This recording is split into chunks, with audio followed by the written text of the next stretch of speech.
Seorang wanita hamil menerobos kerumunan orang. Ia mengatakan ingin mencari suaminya yang telah bergabung dengan tentara selama 2,5 tahun. Namun, setelah sang jenderal membacakan daftar korban perang, nama suaminya tidak ada di sana. Wanita itu akhirnya bisa bernapas lega. Ini berarti suaminya pasti ada dalam daftar penghargaan.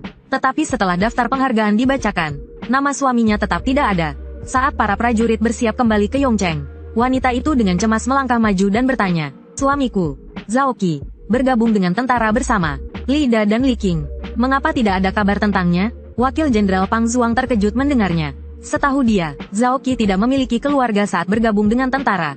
Para penduduk desa kemudian menjelaskan, bayi yang dikandung Yaner memang anak Zhao Qi. Dia bergabung dengan tentara agar bisa kembali dengan penuh kebanggaan dan menikahi Yaner. Seluruh penduduk desa Li dapat menjadi saksi. Mendengar itu, Pang Zuang langsung turun dari kudanya dan memimpin para prajurit untuk berlutut di hadapan Yaner. Pang Zuang berkata, Jenderal Zhao Qi adalah pahlawan bagi jutaan prajurit Qin. Karena Jenderal Zhao tidak melaporkan keluarganya, informasinya hampir saja terlewat. Sekarang, Jenderal Zhao adalah jenderal besar yang memimpin 100.000 pasukan untuk mempertahankan Han.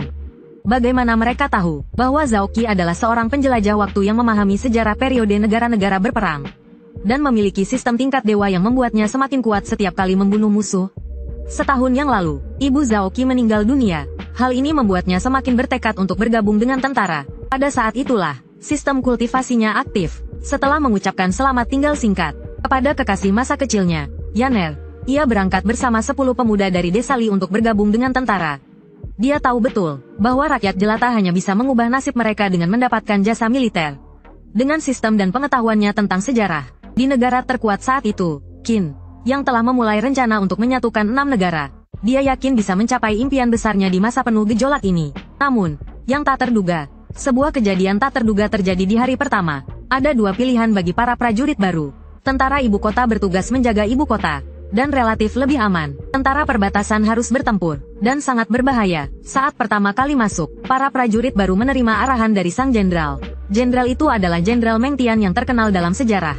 Dia berteriak kepada semua orang, "Selamat datang di tentara Qin. Kalian semua adalah pedang tajam Qin. Saya harap kalian mematuhi hukum militer dan mengabdi pada negara." Selanjutnya, dia mengumumkan pelatihan untuk prajurit baru. Wakil jenderal kemudian membacakan sistem jasa militer Qin. Zhao Qi terkesan dengan betapa Qin sangat memperhatikan hukum militer dan memberikan penghargaan yang besar bagi para prajuritnya. Pantas saja mereka akhirnya bisa menyatukan seluruh negeri. Setelah pembacaan selesai, mereka kemudian dibagi ke dalam divisi yang berbeda. Pembagian divisi biasanya dilakukan dengan undian. Semua orang khawatir masuk ke tentara perbatasan. Namun, Zhao Qi mengajukan diri untuk bergabung dengan tentara perbatasan. Ia berteriak lantang kepada para jenderal di atas panggung. Berani bertanya kepada para jenderal, jika memilih pasukan perbatasan, apakah kita bisa pergi ke medan perang, membunuh musuh, dan membangun prestasi?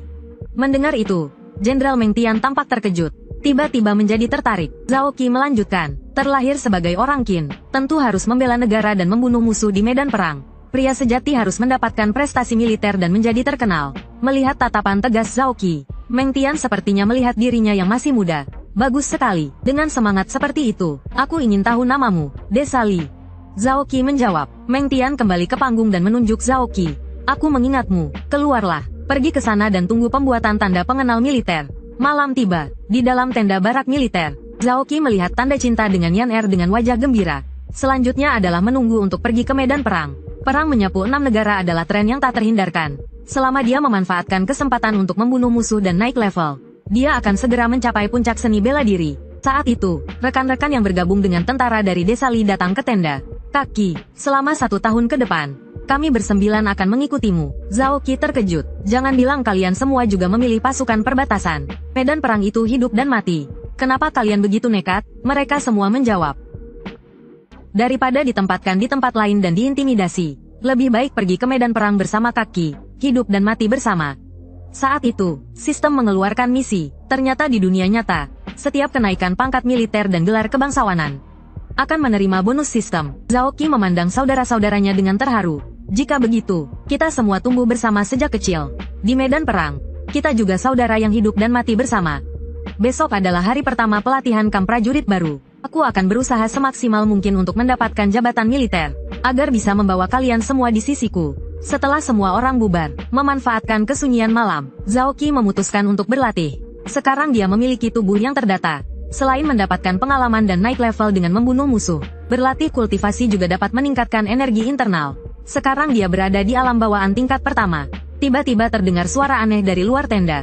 Zhao Qi segera membangunkan teman-temannya. Dia tahu hari pertama di kamp prajurit baru pasti tidak akan setenang ini. Prajurit baru yang berprestasi baik akan mendapatkan jabatan komandan regu. Jadi, untuk memberi pelajaran kepada prajurit baru, para veteran pasti akan melakukan sesuatu. Meskipun komandan regu hanya memimpin 5 prajurit, tetapi jika mereka bersembilan mendapatkan jabatan, itu berarti 45 prajurit. Bahkan di medan perang, mereka bisa saling menjaga. Saat itu, sekelompok veteran menerobos masuk dengan wajah garang. Tanpa mereka sadari, para prajurit senior telah bersiap di dalam tenda. Para prajurit senior dipukul hingga terkapar dan menjerit kesakitan. Tiba-tiba, suara terompet terdengar dari luar tenda. Ternyata sang jenderal mendengar jeritan dan berniat untuk memeriksa. Ia kemudian menyadari bahwa jeritan itu bukan berasal dari para prajurit baru. Sang jenderal terkejut melihat kejadian itu. Prajurit baru melawan balik prajurit senior adalah hal yang belum pernah terjadi sebelumnya di barak militer. Bagaimana kau melakukannya? Zhao Qi melaporkan apa adanya. Ia mengira ada musuh yang masuk. Maka ia memimpin rekan-rekannya untuk membela diri dan melawan balik. Sang jenderal baru menyadari bahwa ia adalah orang yang secara sukarela meminta bergabung dengan pasukan perbatasan. Pantas saja Jenderal Meng memintaku untuk mengawasinya dengan ketat. Ternyata ia memang cerdik dan luar biasa. Melihat hal ini, sang jenderal tiba-tiba tertawa terbahak-bahak. Raya kita membutuhkan semangat seperti serigala ini. Para prajurit senior yang kalah dipukul balik. Itu karena ketidakmampuan mereka sendiri. Di medan perang yang mematikan, tidak ada kesempatan untuk mengandalkan senioritas. Hanya yang terkuat yang akan bertahan. Zhao Qi, dengarkan perintahku. Hari ini kau tetap waspada dan tidak lengah. Kau melawan balik serangan mendadak para prajurit senior. Hari ini aku mengangkatmu menjadi pelaksana komandan peleton. Memimpin 50 prajurit. Prajurit baru yang baru masuk barak militer. Hanya dalam 1 hari langsung naik menjadi komandan peleton. Hal ini menimbulkan kegemparan. Namun Zhao Qi tidak segera bangkit untuk menerima perintah. Apakah kau tidak puas dengan jabatan komandan peleton? Zhao Qi mendongak dan berkata, bawahan berani bertanya pada jenderal. Pangkat tertinggi apa yang bisa dicapai oleh prajurit baru di barak pelatihan? Pertanyaan ini membuat Jenderal Pang kebingungan. Masih muda tapi ambisinya setinggi langit. Namun Zhao Qi langsung berdiri. Ia dengan lantang berkata, prajurit yang tidak ingin menjadi jenderal bukanlah prajurit yang baik. Saya, Zhao Qi, tentu saja ingin menjadi seperti Jenderal Pang. Mendengar itu, Jenderal Pang kembali tertawa terbahak-bahak. Anak muda yang sombong, tapi aku suka kesombonganmu itu. Bikin raya kita. Pangkat diberikan berdasarkan jasa militer. Selama kau memiliki jasa militer, bahkan menjadi jenderal tertinggi pun bukan hal yang mustahil. Hari ini aku akan memberimu kesempatan. Pilih 1 orang dari pengawalku. Jika kau bisa mengalahkannya, kau akan dipromosikan ke pangkat tertinggi di barak pelatihan. Komandan Kompi. Mendengar itu, Zhao Qi memandang para pengawal dan tersenyum. Kalau begitu, bagaimana kalau mereka 10 orang sekaligus maju? Jika aku kalah, terserah padamu untuk menghukumku. Tapi jika aku menang, aku ingin rekan-rekanku ini menjadi komandan peleton dan komandan regu di bawah komandoku. Semua orang mengira Zhao Qi sudah gila. Cepat minta maaf pada jenderal. Kau boleh saja bersikap berani, tapi harus tahu batas. Jenderal Pang merasa campur aduk. Tadinya ia mengira Zhao Qi adalah orang yang berbakat. Ternyata ia hanyalah pemuda bodoh yang tidak tahu diri. Hari ini aku akan mematahkan semangat anak muda ini. Sesampainya di lapangan latihan, Zhao Qi berkata dengan dingin, kalian 10, serang aku bersamaan. Karena kecepatan para pengawal di matanya lambat seperti siput. Sepertinya latihannya semalam tidak sia-sia. Tiba-tiba ia merunduk, menghindar dari sebuah pukulan keras. Segera, ia berada di belakangnya. Tinjunya mendarat tepat di wajah, melemparkannya puluhan meter. Jenderal Pang yang berada di sampingnya terkejut. Anak ini hebat, hanya dengan 1 pukulan. Ia mengalahkan salah satu pengawalnya. Melihat itu, 9 pengawal yang tersisa menyerangnya bersamaan. Zhao Qi dengan lincah menghindari mereka. Pada saat yang sama, sambil menghindar, ia mencari kesempatan untuk melancarkan serangan balik bertubi-tubi. Dalam sekejap mata, Zhao Qi berhasil mengalahkan ke-10 pengawal. Pang Zuang tercengang. Zhao Qi menjadi terkenal dalam satu pertempuran. Jenderal Pang menepati janjinya. Ia segera mengangkat Zhao Qi menjadi komandan 100 pasukan. Di tengah sorak-sorai para prajurit, sistem Zhao Qi muncul kembali. Selamat, tuan rumah telah mendapatkan jabatan komandan 100 pasukan. Mendapatkan 1 botol pil penguat Qi, jurus harimau mengamuk, dan pedang baja halus. Sepertinya semakin tinggi jabatan militer, semakin tinggi pula hadiah dari sistem. Dengan jurus dan pil ini, kekuatannya akan meningkat pesat. Jenderal Pang juga memerintahkan untuk segera melaporkan hal ini kepada Jenderal Meng. Berita itu dengan cepat sampai ke istana Xianyang.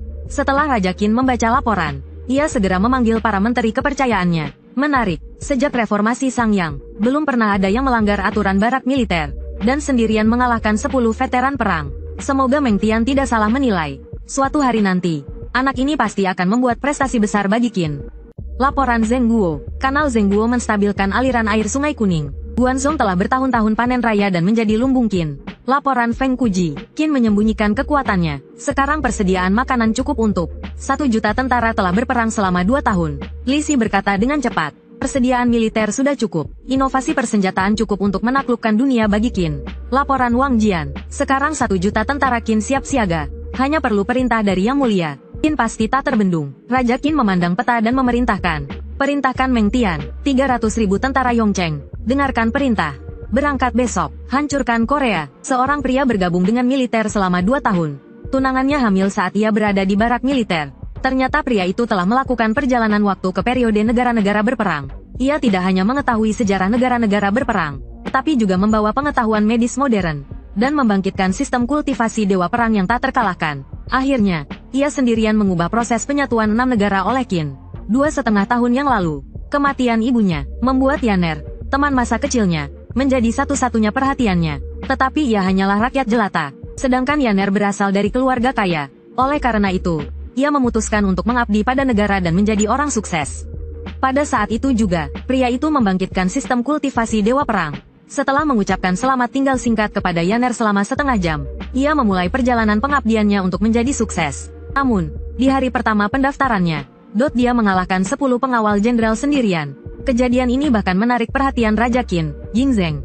Dan karena variabel kecil inilah, Raja Qin memutuskan untuk segera mengerahkan pasukannya untuk menghancurkan Han. Setengah bulan kemudian, di dalam kamp besar Yongcheng, Meng Tian sedang meneriakkan perintah kepada para rekrutan baru. Pelatihan awal rekrutan baru telah selesai dengan sempurna. Sekarang kalian semua telah menjadi pedang tajam Qin Agung. Kalian pasti akan membuat semua negara di bawah langit gemetar ketakutan. Semangat para rekrutan baru sedang tinggi. Meng Tian kemudian mengangkat gulungan dekrit. Aku datang ke kamp hari ini untuk menyampaikan masalah penting. Zhao Qi sangat gembira melihatnya. Bagus. Kaisar Qin Shi Huang akhirnya akan menyerang negara-negara lain. Pelatihan rekrutan baru selama setengah bulan ini, melalui pelatihan siang dan malamnya sendiri, dengan mengandalkan pil peningkat energi, kekuatannya meningkat beberapa kali lipat. Jika aku bisa pergi ke medan perang dan membunuh musuh untuk mendapatkan pengalaman, kekuatanku pasti akan meningkat pesat. Meng Tian membacakan dekrit Raja Qin. Sejak pembagian kekuasaan Zhou di masa lalu, para penguasa terus berperang. Rakyat di bawah langit menderita tak tertahankan. Hari ini, Zhen merasa bertekad untuk menghancurkan para penguasa dan menyatukan dunia, mengembalikan kedamaian dan ketenangan di dunia. Sekarang, Jenderal Meng Wu dari kamp besar Yongcheng diperintahkan untuk memimpin 200.000 tentara untuk menyerang Han di timur. Jangan sampai ada kesalahan. Semua orang bersorak gembira mengikuti deklarasi Meng Tian yang penuh semangat. Setengah jam kemudian, kamp besar Yongcheng akan berangkat. Meng Tian berseru, masuk ke wilayah Han dan hancurkan kamp Han. Dekrit Raja adalah perintah surga. Medan perang adalah tempat latihan terbaik bagi kalian. Kurang dari 10 hari, tentara Qin bergerak di semua lini. Jenderal Besar Wang Jian diperintahkan untuk memimpin 300.000 tentara dari Hangu Pass untuk menyerang Zhao, untuk melakukan serangan tipuan dan bekerja sama menghancurkan Han. Jenderal Pang menjadi yang pertama mengajukan diri untuk memimpin 3.000 pasukan elit sebagai garda depan untuk menyerang wilayah Han. Zhao Qi juga memberitahu teman-temannya untuk mengikuti langkahnya dan mematuhi perintahnya. Tak lama kemudian, mereka tiba di depan kamp besar tentara Han. Tentara Han terkejut melihatnya. Mereka segera melaporkan kepada Jenderal Han. Mereka awalnya mengira tentara Qin sedang fokus menyerang Zhao. Bagaimana mungkin mereka tiba-tiba muncul di depan mereka? Tentara Han langsung panik dan buru-buru memerintahkan untuk melawan. Mereka tidak menyangka tentara Qin sudah sampai di depan kamp. Wakil Jenderal Qin memimpin serangan. Prajurit Qin yang gagah berani. Bunuh mereka semua, jangan biarkan satu pun lolos. Namun, sedetik kemudian, dia tertembus panah pemanahan di dadanya. Tidak disangka pemanahan bereaksi begitu cepat. Hujan panah menghujani tentara Qin. Zhao Qi melihatnya dan berteriak, Li Qing, serang bersamaku, habisi para pemanah dulu. Zhao Qi memimpin serangan ke kamp musuh. Ku harus mendapatkan prestasi pertama. Setiap kali Zhao Qi membunuh musuh, dia akan mendapatkan hadiah dari sistem. Jenderal Pang yang tidak jauh dari sana tercengang melihatnya. Bocah ini benar-benar tak takut mati. Zhao Qi sudah dikuasai nafsu membunuh. Kekuasaan, jasa, atau kekuatan. Aku inginkan semuanya. Dihadapi kepungan beberapa prajurit, Zhao Qi langsung turun dari kuda dan menyerang membabi buta, menghadapi serangan musuh dari belakang. Dengan sekali tebas ia membelah musuh menjadi 2. Prajurit Han takjub, bagaimana bisa senjatanya setajam itu? Zhao Qi berteriak, kalian semua, serang aku bersamaan. Lebih baik mati daripada terhina. Mendengar itu, pasukan Han menyerbu bersamaan. Namun Zhao Qi malah maju, menerobos kerumunan dan membantai mereka seperti memotong sayuran. Seketika, pasukan Han kocar-kacir. Namun, lebih banyak prajurit datang. Meskipun memegang pedang baja, tenaganya yang terbatas membuatnya sulit bertahan lama. Dia tahu jika bisa membunuh jenderal musuh, pasti akan naik pangkat. Melihatnya begitu tak terkalahkan, Jenderal Han memerintahkan untuk terus mengepung dan menangkapnya. Tapi Zhao Qi tak memberi kesempatan. Kemanapun pedang bajanya mengarah, ia seperti dewa kematian. Melihat ini, Jenderal Han ketakutan. Kekalahan sudah di depan mata. Jenderal Han berencana kabur ke Xinzheng untuk melapor. Zhao Qi dengan cepat menghabisi prajurit yang mengepungnya, lalu melompat seperti dewa turun dari langit. Pasukan Han tercengang. Apakah dia manusia atau iblis? Mengapa tenaganya tak terbatas? Zhao Qi melompati kerumunan dan sampai di sisi Jenderal Han. Jenderal Han ketakutan setengah mati. Zhao Qi berkata dingin, "Kepalamu sudah jadi milikku." Belum selesai bicara, pedang bajanya sudah menebas lehernya. Lalu ia menebas bendera sang jenderal, dan mengangkat kepalanya sambil berteriak, "Jenderal kalian sudah tewas. Letakkan senjata kalian dan menyerahlah. Nyawa kalian akan diampuni." Pasukan Han tahu mereka kalah, terpaksa menyerah. Melihat ini, pasukan Qin bersorak gembira. Nama Zhao Qi menggema di langit. Jenderal Pang tertawa puas. "Aku memang tidak salah menilainya." Jenderal Meng Tian juga tidak salah menilainya. Qin Agung kita memiliki jenderal yang sebanding dengan 10.000 prajurit. Sistem Zhao Qi memunculkan notifikasi. "Selamat. Tuan rumah mendapatkan reputasi dikagumi 10.000 orang. Selamat. Tuan rumah telah membunuh jenderal musuh." Berbagai hadiah berlimpah berdatangan. Kekuatan Zhao Qi meningkat pesat. Jenderal Pang menghampiri Zhao Qi. "Kali ini kaulah yang meraih jasa terbesar dalam menyerang Han."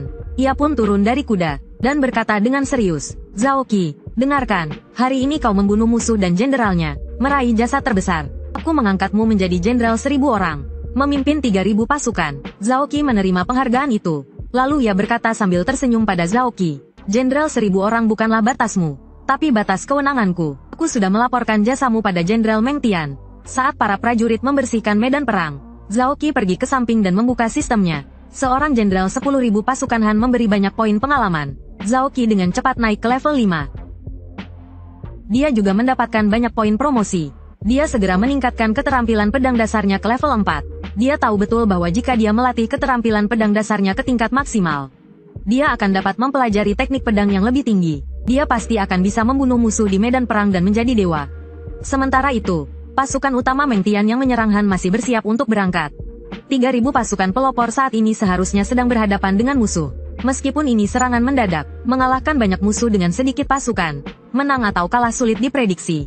Pada saat itu, sebuah laporan pertempuran datang dari garis depan. Meng Tian merasa ada yang tidak beres. Bagaimana bisa begitu cepat? Meng Tian buru-buru membuka laporan pertempuran.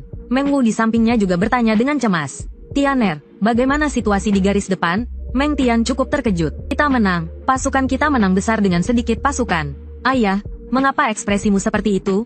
Meng Tian berkata dengan tak percaya. Dia sendirian membunuh 250 musuh, dan juga membunuh jenderal 10.000 pasukan Han di perbatasan. Kita berdua bahkan tidak berkeringat. Raja Qin memang benar. Dia adalah variabelnya, dan dia hanyalah prajurit baru yang baru bergabung selama setengah bulan. Berita itu dengan cepat sampai ke istana Xianyang. Prestasi ini membuat Raja Qin sangat gembira. Ayah dan anak Meng Wu dan Meng Tian memang tidak mengecewakannya. Yang lebih mengejutkan adalah prajurit kecil Zhao Qi ini seperti dewa yang turun dari langit. Semua pejabat sipil dan militer terkejut. Raja Qin kemudian bertanya kepada Menteri Kehakiman Li Si, "Bagaimana seharusnya prestasi seperti ini dihargai?" Li Si berkata terus terang, "Yang mulia, dengan prestasi seperti ini, dia dapat dipromosikan 9 pangkat dan diangkat menjadi jenderal 5.000 pasukan. Dan harus diberi 1.000 mu tanah subur. Tapi dia hanyalah prajurit baru. Apakah terlalu berlebihan jika diberi penghargaan seperti ini?" Wei Liao langsung berkata, "Kata-kata itu salah. Sejak reformasi, Qin Agung kita selalu memberi penghargaan berdasarkan prestasi. Jika diperlakukan berbeda, bagaimana kita bisa membuat para prajurit yang rela mati demi Qin Agung kita merasa nyaman?" Raja Qin melambaikan tangannya. Apa yang dikatakan Wei Liao sangat benar. Sistem prestasi militer adalah inti dari berdirinya Qin Agung. Selama mereka berjasa bagi Qin Agung, baik prajurit baru maupun lama, bangsawan atau rakyat jelata, semuanya dihargai berdasarkan jasanya. Sampaikan dekret kerajaan. Zhao Qi telah membuat prestasi besar dalam menghancurkan Han. Sekarang dia dianugerahi gelar Zuo Suzang, dan diangkat menjadi jenderal 10.000 pasukan, memimpin 10.000 tentara. Aku ingin memberitahu dunia, bahwa mereka yang berjasa dan membunuh musuh demi Qin Agung, pasti akan diberi hadiah besar. Selain itu, segera perintahkan Meng Wu, dalam 5 bulan, untuk mencaplok Han. Sementara itu, di perbatasan Han, kedua pasukan sedang bertempur mati-matian. Kereta pengepungan Qin tidak dapat menembus gerbang kota Han. Pemanahan menyebabkan banyak korban di pihak Qin. Melihat situasi ini, Zhao Qi kembali maju. Menunggang kudanya, ia langsung menyerbu gerbang kota. Dengan satu ayunan pedang bajanya, gerbang kota langsung runtuh. Segera setelah itu, pasukan besar dengan cepat memasuki kota untuk membersihkan sisa-sisa musuh. Zhao Qi memerintahkan, semua tentara Han yang menolak untuk menyerah akan dibunuh tanpa ampun. Jangan ganggu dan sakiti rakyat. Kemudian Li Qing melapor. Jenderal Meng memanggil. Mendengar itu, Zhao Qi sangat gembira. Mungkinkah ada kabar baik? Di dalam tenda besar, Zhao Qi berlutut dengan satu kaki. Salam, para jenderal. Pang Zuang sangat gembira. Kudengar kau baru saja menerobos gerbang kota sendirian. Meng Tian bahkan lebih gembira. Kau memang tidak mengecewakan jenderal. Dalam serangan ke Han ini, kau telah berkali-kali berjasa besar. Kemudian Meng Tian mengeluarkan dekrit kekaisaran. Zhao Qi, dengarkan dekrit ini. Pemimpin pasukan 100 orang di Kamp Besar Yongcheng telah berjasa besar dalam menghancurkan Han. Sekarang, Zhao Qi dianugerahi gelar Zuo Suzang, dan diangkat menjadi jenderal yang memimpin 10.000 pasukan. Naik 10 tingkat gelar dalam satu pertempuran. Ini adalah penghargaan yang belum pernah terjadi sebelumnya di pasukan Qin. Sekarang gelarnya setara dengan Pang Zuang. Zhao Qi terkejut dan tersanjung. Keberanian seperti ini pantas disebut Kaisar Agung sepanjang masa. Sementara itu, di istana Raja Qin, Ying Zheng sedang memandangi potret seorang wanita. Musim panas Dong'er, 17 tahun musim panas. Sekarang, aku telah menjadi Raja Qin yang akan menyatukan dunia. Tidak ada lagi di dunia ini yang bisa menghentikanku untuk menikahimu. Tapi di mana kau sekarang? Bagaimana dia tahu? Ibu Zhao Qi adalah Dong'er.